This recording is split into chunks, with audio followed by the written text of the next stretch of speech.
Well, this has to be a turnout for the books. Me reviewing an FX. Me!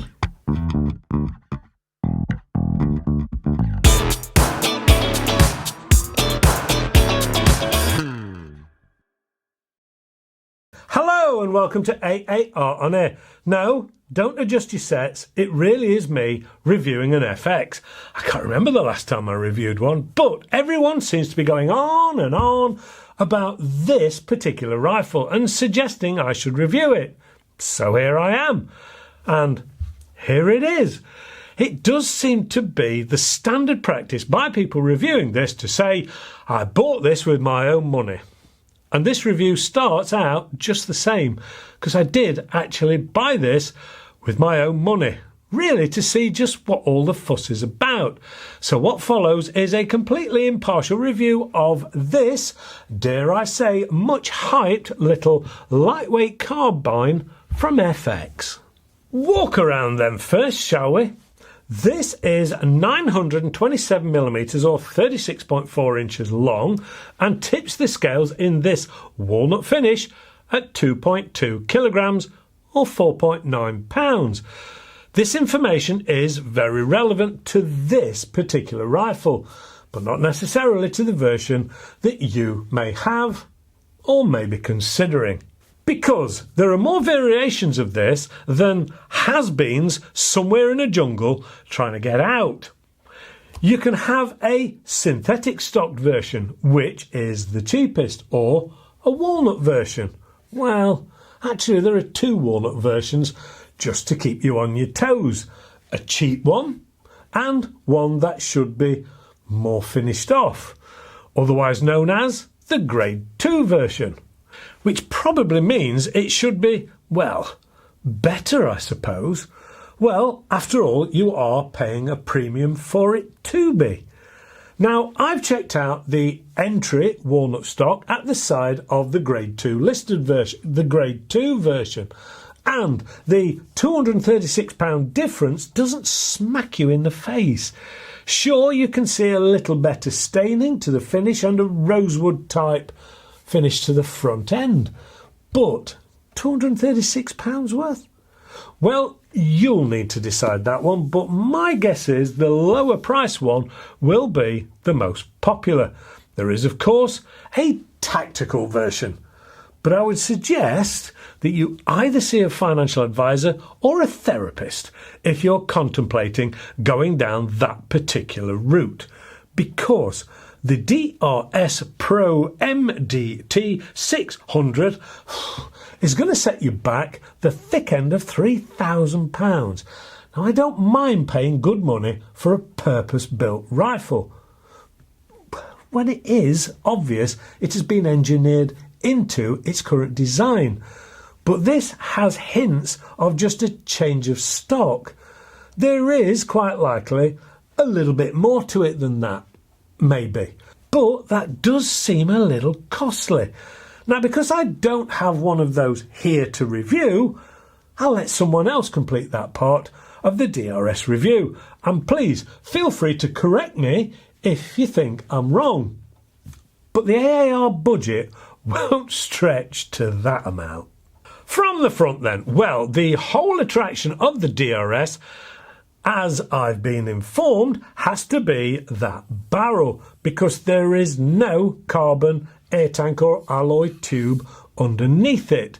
The 208cc air cylinder is wrapped around the barrel, a la Snow Peak Artemis in their M30, which I reviewed when Adam was a lad way back in the day. But we are informed by FX that they did it first. Now, I am more than happy to take their word for it. But it's just a little confusing why they waited nearly 7 years to release it. And Remington, by the way, released another version a year or so ago in the Vought. Now, this isn't a criticism at all, or saying FX aren't right. I just find it a little confusing. The max fill pressure on these types of barrel stroke cylinder setups is restricted to 230 bar, so the shot count will be slightly reduced by comparison to, say, a 300 bar pressure filled item. Anyway, it is a design that has been used by several other companies in their rifles. And I must admit, it does give it the air of, dare I say, a real rifle. No doubt I'm going to be in trouble for that particular comment, but you know what I mean. Now, this does have a 1/2-inch UNF thread on the end, as do other makers of this design. And a good thing too, because there is no shroud or silencing limiting the noise or bark coming from these things. So adding a silencer is the order of the day to keep the neighbours happy or stand a chance of getting a second shot off at Peter Rabbit or his friends. Now, it must be said that with a decent silencer on board, it does make this a very quiet rifle, so a big thumbs up for that. Now, I was looking for the official shot count figures, but FX state the shot count with their carbon fibre air tube upgrade only, which is probably not a lot of use unless you're going to spend more money on your new rifle. That said, I have stated many times to the shot count top trump boys out there, how big is the boot of your car to bring home all those rabbits anyway? And personally, I never get too hung up over the shot count. Moving further down, we come to the main body, which has a rather small split doverail on the top to fit a scope. But be aware, there isn't a lot of movement forwards or backwards with this rail being so small. So eye relief is going to be pretty important when choosing a scope, along with the height of the mounts being used to allow fitment of the 16-round magazine. 16-round magazine. Now, the rifle will accept the huge dinner plate sized FX magazines, but it is pretty unlikely you're going to get a scope to fit if you want to use these larger sized magazines. Now, apparently there is a fix for this in the form of an aftermarket rail adapter that bridges the gap and helps with the shortness of the overall length. Naturally, this is going to add to the overall cost again. The side lever on this is on the right hand side. It's about as smooth as you're going to get, to be fair.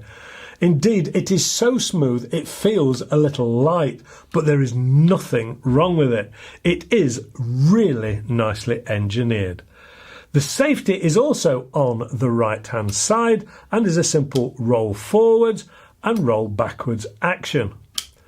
The trigger is a 2-stage really nice match grade type and is adjustable. It feels really very nice to use, so no complaints there. The rest of this walk around is basically all about the stock. We've established that you have options with this, and that's fine, but I have to say the whole thing just felt very short in the shoulder and almost junior sized. Now, it is very light and you could carry this around all day without breaking a sweat, and that I like, but it does feel so short.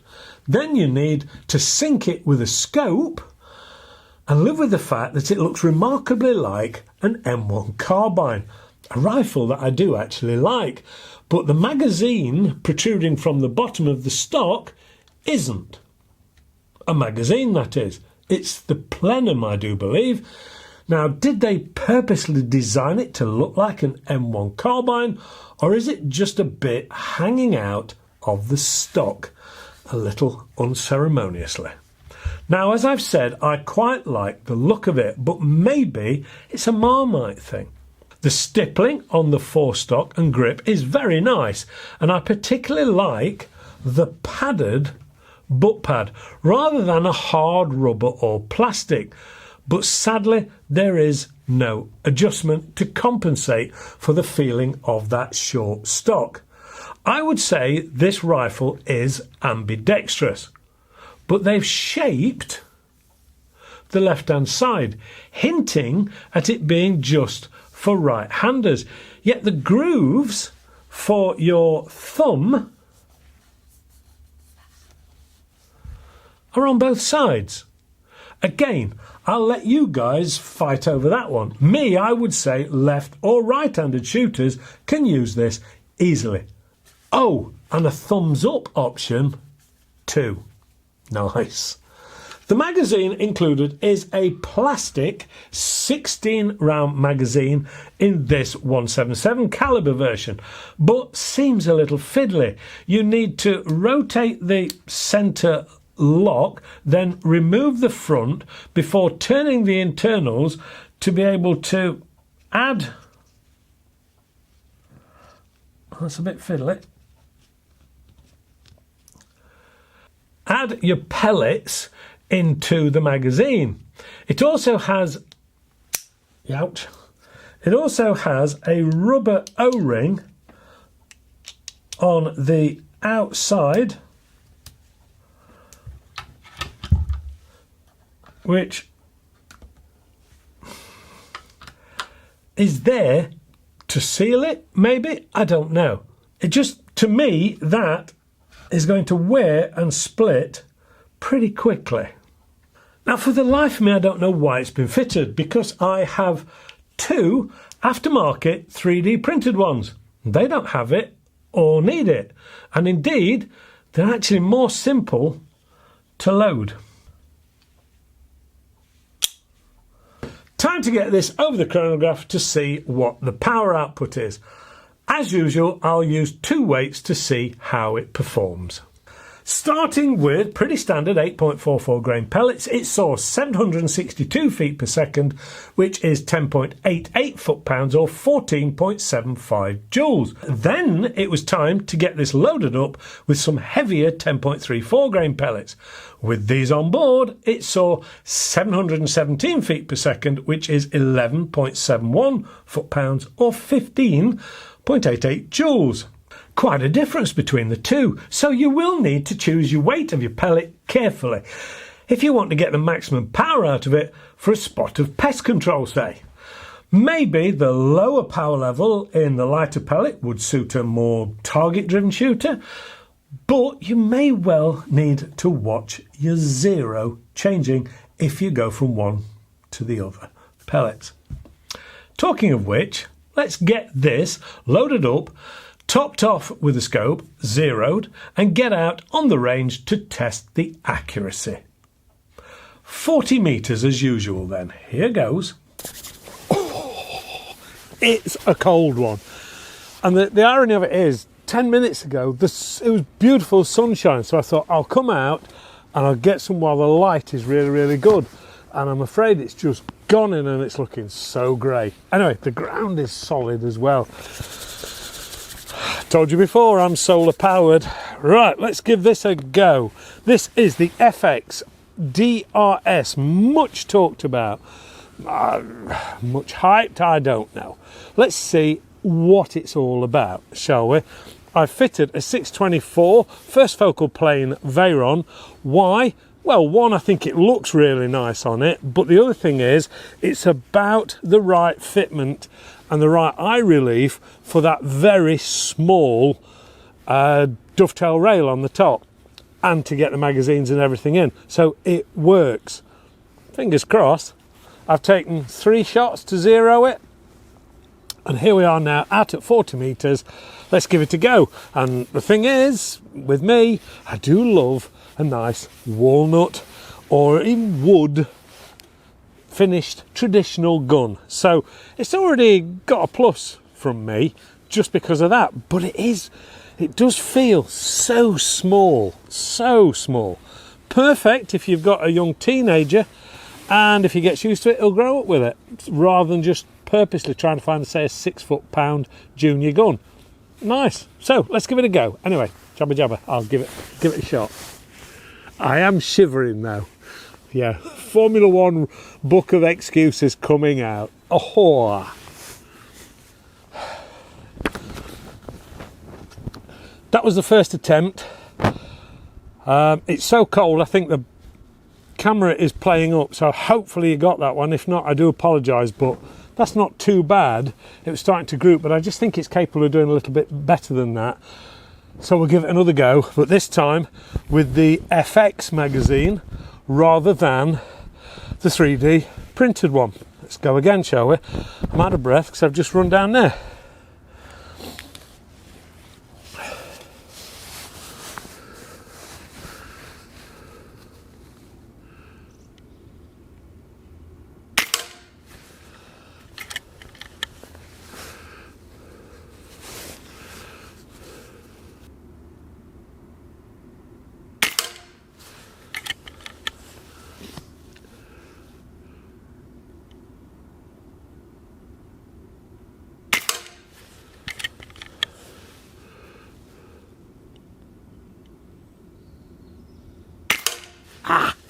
I think that was me.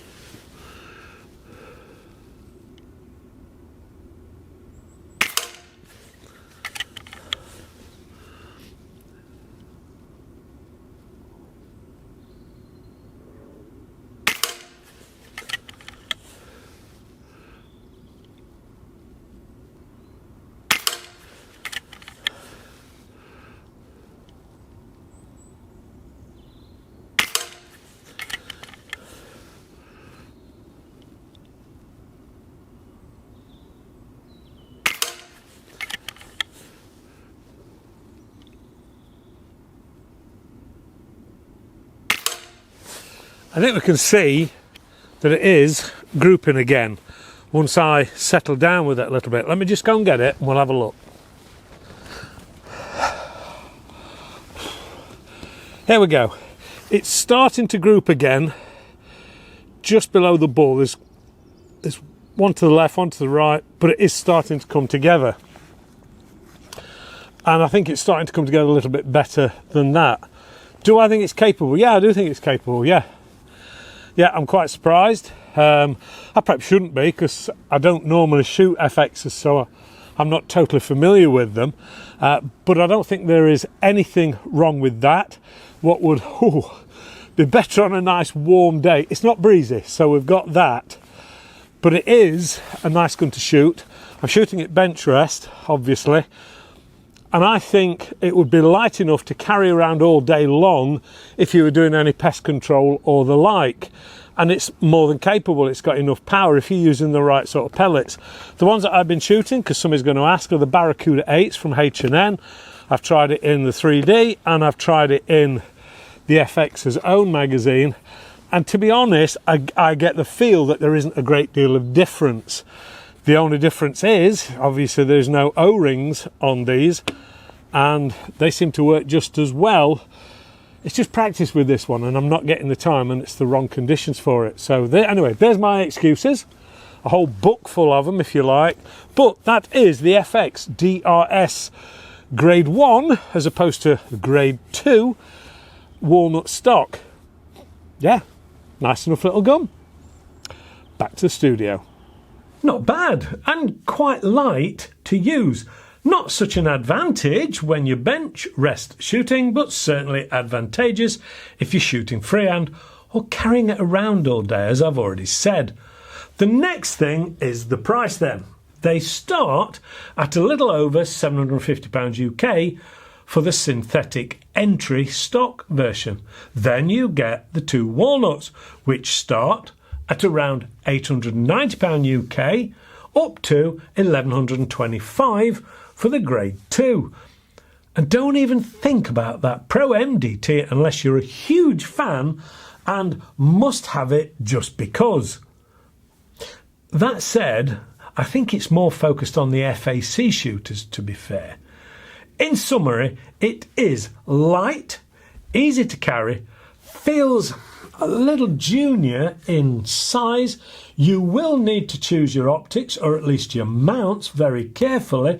I put a Vector Veyron scope on this, which is a 6-24. It's quite a compact thing.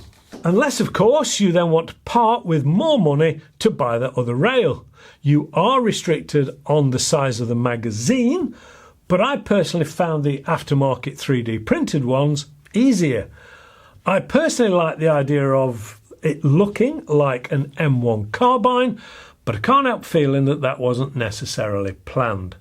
I am a little confused by the choice of 2 walnuts, but either way, I can't help feeling this wasn't really designed to fit in these stocks and was maybe intended for something else due to the feel of somewhat of a compromised fit. Not necessarily a deal breaker at all, just more of an observation. Do I like it? Well, I don't dislike it.